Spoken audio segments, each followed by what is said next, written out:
Hello viewers, welcome to our channel. இப்போ நாம Deepavali special motichoor laddu எப்படி ஈஸியா ரொம்ப சாஃப்ட்டா வாயில வச்சதையும் கரையற மாதிரி ஜூஸியா பண்றதுன்னு பார்க்கலாம். வாங்க வீடியோக்குள்ள போலாம். மோத்திச்சூர் லட்டு பண்றதுக்கு 1 கப் கடலை மாவு எடுத்து நல்லா சலிச்சு வெச்சுக்கலாம். அளவுக்கு உங்க வீட்ல இருக்க கப்பு, டம்ளர் ஏதோன்னு எடுத்துக்கோங்க. ஒரு பிஞ்ச் சால்ட் சேர்த்துக்கலாம். கொஞ்சமா ஃபுட் கலர் ஆட் பண்ணிக்கலாம். ஃபுட் கலர் ஆப்ஷனல் தான், நீங்க வேண்டானா ஸ்கிப் பண்ணிக்கலாம். பேக்கரியில கிடைக்கிற மாதிரி கலர்ஃபுல்லா வேணும்னா ஃபுட் கலர் ஆட் பண்ணிக்கலாம்.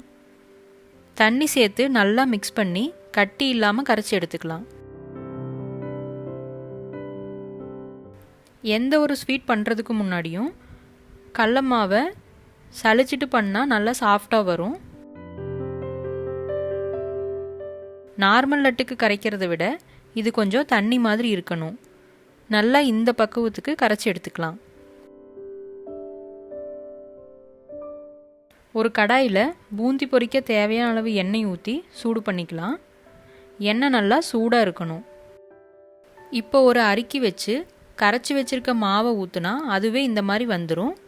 பூந்தி கரண்டி இல்லைனாலும் இது மாதிரி பண்ணுங்க, பர்ஃபெக்டாக வரும்.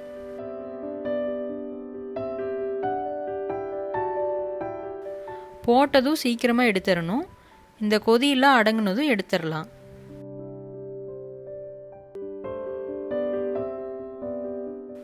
ரொம்ப நேரம் ஃப்ரை பண்ணுனா ரொம்ப கிறிஸ்பியாக வந்துடும். இதே மாதிரி எல்லா மாவையும் பூந்தி பண்ணி எடுத்துக்கலாம். இப்போ நாம் சர்க்கரை பாவு ரெடி பண்ணிக்கலாம். 1 கப்பு சர்க்கரை, 3/4 கப்பு தண்ணி, கொஞ்சமாக ஃபுட் கலர் சேர்த்து கேஸை ஆன் பண்ணி நல்லா கரைஞ்சி வர வரைக்கும் மீடியம் டு ஹை ஃப்ளேமில் மாற்றி மாற்றி வச்சு பண்ணிக்கலாம்.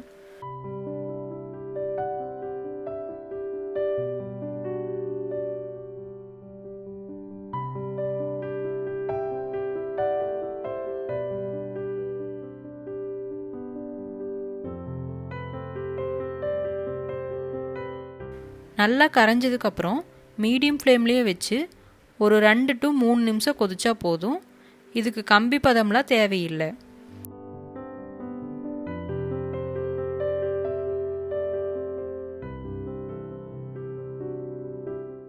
இந்த மாதிரி கொதி வந்ததும் நாம் ரெடி பண்ணி வச்சிருக்க பூந்தியை போட்டு நல்லா மிக்ஸ் பண்ணி விடலாம். கேஸை ஸ்லோ ஃப்ளேம்லேயே தான் வச்சு பண்ணணும், இல்லைன்னா அடி பிடிச்சிக்கும்.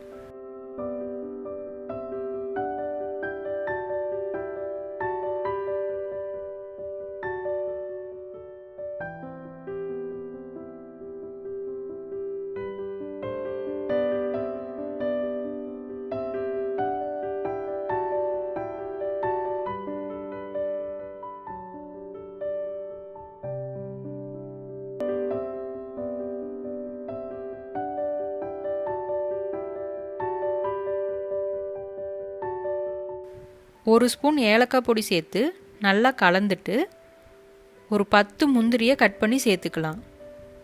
இதை அப்படியே ஒரு 5 to 7 நிமிஷம் ஸ்லோ ஃப்ளேம்லேயே வச்சுருங்க. இப்போ பாருங்க, பூந்தியெல்லாம் சர்க்கரைப்பாக நல்லா உறிஞ்சு சாஃப்ட் அண்ட் ஜூஸியாக இருக்குது. இந்த ஸ்டேஜில் ஒரு ஸ்பூன் நெய் சேர்த்து நல்லா மிக்ஸ் பண்ணிவிட்டு கேஸை ஆஃப் பண்ணிக்கலாம்.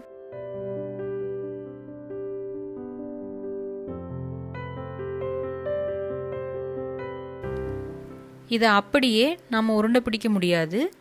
அதனால ஒரு 15 நிமிஷம் நல்லா ஆற விட்டுறலாம். இப்போ கை பொறுக்கிற சூட்டுக்கு வந்துருச்சு. லட்டு பிடிச்சிக்கலாம். நமக்கு எந்த சைஸ்க்கு வேணுமோ அது மாதிரி பிடிச்சிக்கலாம்.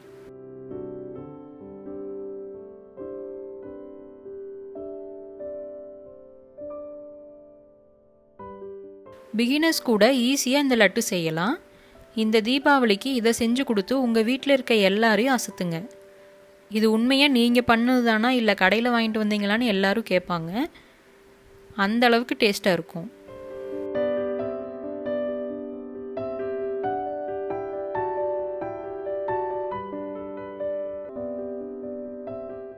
இங்கே பாருங்கள் எவ்வளோ சாஃப்டாக ஜூஸியாக இருக்குதுன்னு. பார்க்கும்போதே சாப்பிட்லான்னு தோணுதில்ல. எல்லாரும் கண்டிப்பாக ட்ரை பண்ணி பாருங்கள். இந்த வீடியோ உங்களுக்கு பிடிச்சிருந்தா லைக் பண்ணுங்கள், ஷேர் பண்ணுங்கள், மறக்காமல் நம்ம சேனலை சப்ஸ்கிரைப் பண்ணுங்கள். தேங்க்யூ.